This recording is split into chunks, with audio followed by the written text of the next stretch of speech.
I actually don't. All right. Hey, who wants to help me get this reporter out of here? I need some muscle over here.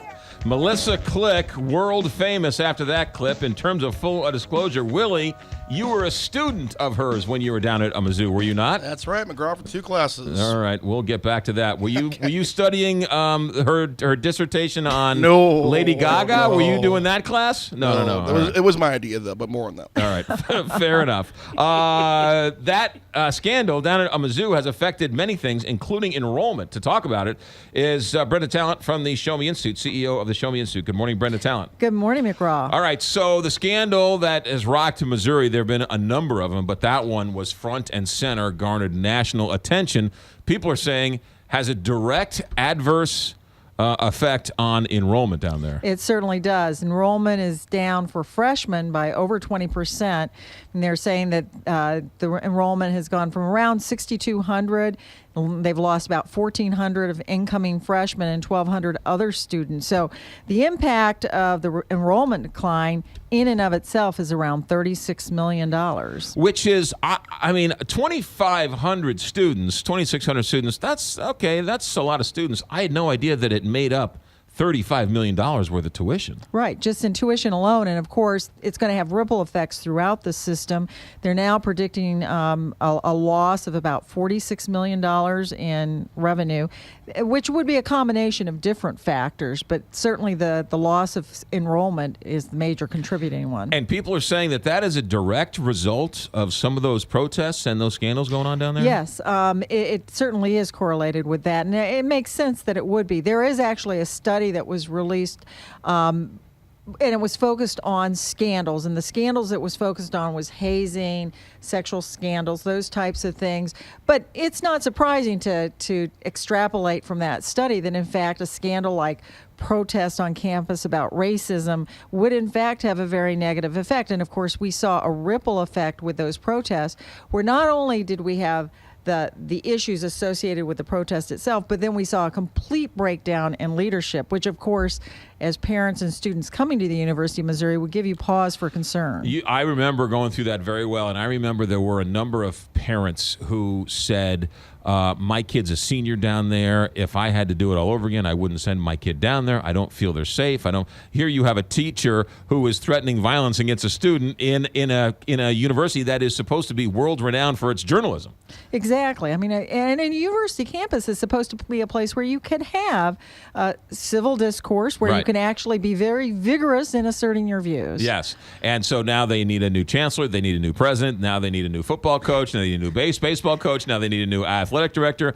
I mean, Missouri has really, through some unforced errors and some that they had no control over, have really been put through the ringer. They have been. And part of the issue for them is the fact that because we have a governor who's leaving the office, we have interim curators, and there's just this domino effect where it's difficult to select someone who's going to lead the university when the person you're selecting isn't sure who their bosses are going to be. That's exactly right. And so now you're a parent of a senior who's looking at universities. And you go to Missouri, boy, they sure aren't know what's going on down there. I have options to go here, there, wherever else. Well, just a few short years ago, they were busting at the seams because the football team's doing great. It was a hip new place to go. Right. So correlating, this is really affecting their bottom line. It is, and it affects the state too. It is our flagship university. You know, it's a premier university within the state where we want to attract people to our state and stay in our state. So they're really going to have to revisit their mission and what their focus is going to be. And of course, there's been a commission appointed that is supposed to look at that, and we'll have new leaderships. But the real question is, how quickly can we turn it around? And again, these studies would suggest that it's going to take a little time. It is, because these are issues that aren't quickly resolved, and for every yin there's a yang, and it's a zero-sum game, right? If you say one thing, that offends somebody else, and to the point where protests and so on and so forth. Brenda Talent, while we still have you, last couple weeks you were here, you were talking about the TIF going on in Fenton with the Chrysler plant. The county TIF commission came back and said what? Yes.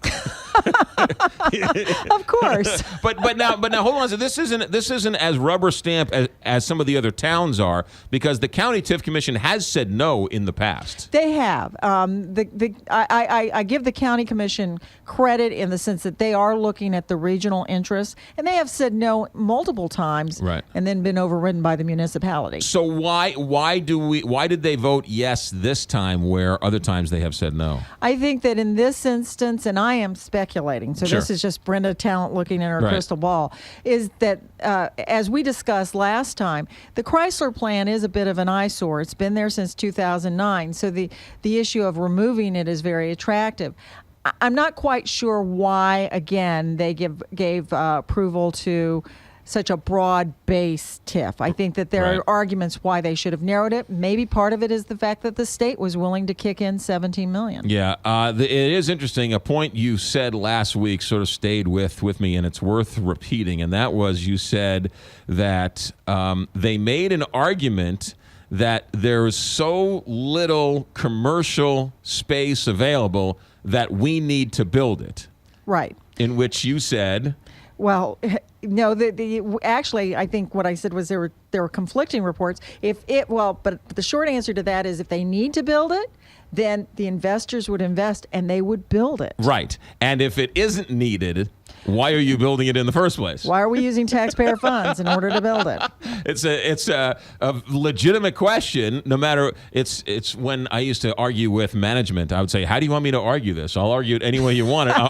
I'm right either way." With that being said, this week coming up, the Maryland Heights TIF is going to start kicking in with this Stan Kroenke and this floodplain issue.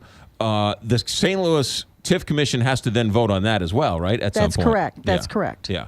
But that TIF finance or that TIF reform bill, Goes into effect August 28th. August 28th. So the race is on. It is. Where can we read about this and other great things at the Show Me Institute? ShowMeInstitute.org. Come visit us. ShowMeInstitute.org. Brenda Talent, always a pleasure. Good seeing you, McGraw. 8:45 here, Big 550.